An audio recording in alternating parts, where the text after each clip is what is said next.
ખેડૂત જે તેની મહેનતનો યોગ્ય ભાવ માંગે છે કે પોલીસ જે કાયદો અને વ્યવસ્થા જાળવવાનો પ્રયાસ કરી રહી છે? ઘણી મહિલાઓએ તેમના પર તેમના પતિ અને પુત્રોને ઘરમાંથી ખેંચી જવાનો અને માર મારવાનો ગંભીર આરોપ લગાવ્યો છે.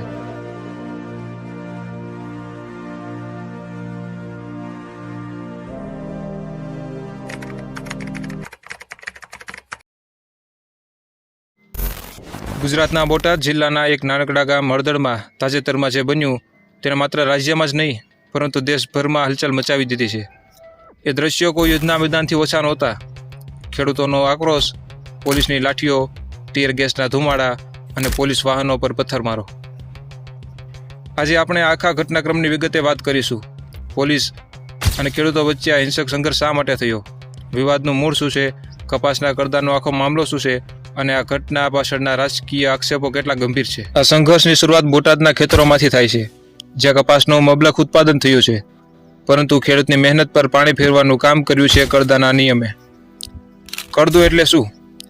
ખેડૂત દ્વારા માર્કેટ યાર્ડ એટલે કે એપીએમસીમાં વેચાણ માટે લાવવામાં આવેલા કપાસમાં ભેજ કે અન્ય ખામીના નામે વેપારીઓ દ્વારા વજન કાપ મૂકવો. દાખલા તરીકે 20 કિલોના કપાસ હોય તો વેપારીઓ 1-2 કિલોનો કરદો કાપી લે છે, જેનાથી ખેડૂતોને મોટું નુકસાન થાય છે. આ ઉપરાંત ખેડૂતોને હરાજીમાં નક્કી થયેલા ભાવ કરતાં પણ ઓછી કિંમત ચૂકવવામાં આવતી હતી. ખેડૂતોની મુખ્ય ફરિયાદ હતી કે તેમને દૂર દૂર જીનિંગ મિલોમાં માલ ઠલવવા માટે કહેવામાં આવતું હતું, જેનાથી ખર્ચ અને સમયનો વ્યય થતો હતો. કપાસના ભાવ ન મળતા અને કરદાના આ અન્યાય સામે સ્થાનિક ખેડૂતોએ વિરોધ શરૂ કર્યો. આ વિરોધને આમ આદમી પાર્ટીના સ્થાનિક નેતાઓ, ખાસ કરીને રાજુ કરપડાએ આગેવાની લીધી. શરૂઆતમાં આ વિરોધ શાંતિપૂર્ણ હતો, જ્યાં ખેડૂતો એપીએમસીમાં ધરણા પર બેઠા હતા. પોલીસ દ્વારા ખેડૂતોને હટાવવાના પ્રયાસો થયા, જેના વિરોધમાં આંદોલન વધુ ઉગ્ર બન્યું. સ્થિતિ વણસતા ખેડૂતોના નેતા રાજુ કરપડા અને અન્ય કાર્યકરોની ધરપકડ કરવામાં આવી, જેનાથી રોષ ભભૂકી ઉઠ્યો. વિરોધને વધુ વેગ આપવા માટે બોટાદના હળદળ ગામ એક વિશાળ ખેડૂત મહાપંચાયતનું આયોજન કરવામાં આવ્યું. પોલીસે બોટાદ એપીએમસીમાં પરિસ્થિતિને ધ્યાનમાં રાખીને હળદળ ગામના મહાપંચાયત યોજવાની મંજૂરી આપી ન હતી. પોલીસના જણાવ્યા અનુસાર મંજૂરી ન હોવા છતાં આપના નેતાઓ રાજુ કરપડા અને પ્રવીણરામ સહિત કાર્યકરોએ ખેડૂતોને ભેગા કરવાનું શરૂ કર્યું. આમ આદમી પાર્ટીના પ્રદેશ પ્રમુખ ઈસુદાન ગઢવી અને અન્ય નેતાઓને મહાપંચાયતમાં જોડવા માટે રવાના થયા. ઈસુદાન ગઢવી અને અન્ય ટોચના નેતાઓને બોટાદ પહોંચતા પહેલા જ બગોદરા હાઈવે પર અટકાયત લેવામાં આવ્યા હતા. આનાથી ખેડૂતો અને કાર્યકરોમાં વધુ રોષ ફેલાયો. એસપી શર્માએ નિવેદન આપ્યું કે આપના નેતાઓએ જાણી જોઈને ખેડૂતોને ઉશ્કેર્યા હતા. રાજુ કરપડાએ એક વિડીયો સ્ટેટમેન્ટમાં દાવો કર્યો છે કે તેઓ શાંતિપૂર્ણ રીતે તેમની માગણીઓ પ્રશાસન સુધી પહોંચાડવા માંગતા હતા, પરંતુ પોલીસે ખેડૂતોને હળદળ આવતા અટકાવ્યા અને તેમને ઉશ્કેર્યા. રાજકીય ગરમાવાએ શાંતિપૂર્ણ દેખાતી સભાને સંઘર્ષના માર્ગે ધકેલી દીધી. અને પછી એ દિવસ આવ્યો. રવિવાર 12 ઓક્ટોબર 2025ના રોજ હળદળ ગામ એક શાંત મહાપંચાયતનું નહીં પરંતુ ખુલ્લા યુદ્ધનું મેદાન બની ગયું. મહાપંચાયતમાં મોટી સંખ્યામાં ખેડૂતો ભેગા થયા. પોલીસ અધિકારીઓ, ડીવાયએસપી અને પીઆઈ સહિતની ટીમ સ્થળ પર પહોંચી ગઈ. પોલીસનું કહેવું છે કે તેમણે ગેરકાયદેસર સભાને વિખેરવા માટે કાર્યવાહી શરૂ કરી. પોલીસના આગમન સાથે જ ટોળું ઉશ્કેરાયું અને અચાનક પથ્થરમારો શરૂ થયો. ટોળું હિંસક બન્યું અને તેમણે પોલીસ પર સીધો હુમલો કર્યો. પોલીસ વાહનોને ટાર્ગેટ બનાવવામાં આવ્યા અને જીપને ઊંધી વાળી દેવામાં આવી. ટોળાને નિયંત્રિત કરવા માટે પોલીસે પહેલા ચેતવણી આપી. પરિસ્થિતિ કાબુ બહાર જતા જોઈ પોલીસે લાઠીચાર્જ શરૂ કર્યો.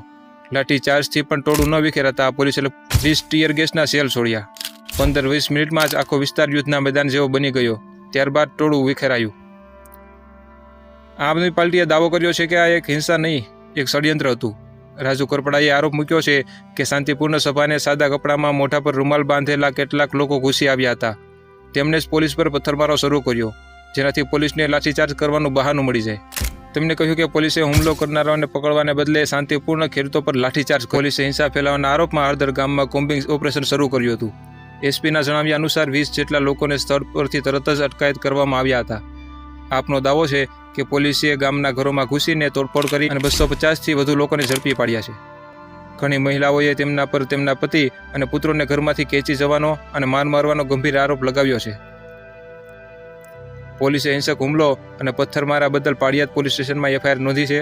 આ એફઆઈઆરમાં 85 જેટલા લોકો સામે નામજોગ ફરિયાદ નોંધાઈ છે. કલમોમાં ગેરકાયદેસર સભા, રમખાણો, સરકારી સંપત્તિને નુકસાન અને પોલીસ કર્મચારી પર હુમલો જેવી ગંભીર કલમોનો સમાવેશ થાય છે. આ ઘટનાએ માત્ર કાયદો અને વ્યવસ્થાનો જ નહીં પણ ગુજરાતના રાજકારણનો મુદ્દો પણ બનાવી દીધો છે. આમ આદમી પાર્ટીના ગુજરાત ઇન્ચાર્જ ગોપાલ રાયે આ ઘટનાને બ્રિટિશ અત્યાચાર કરતાં પણ ખરાબ ગણાવી છે.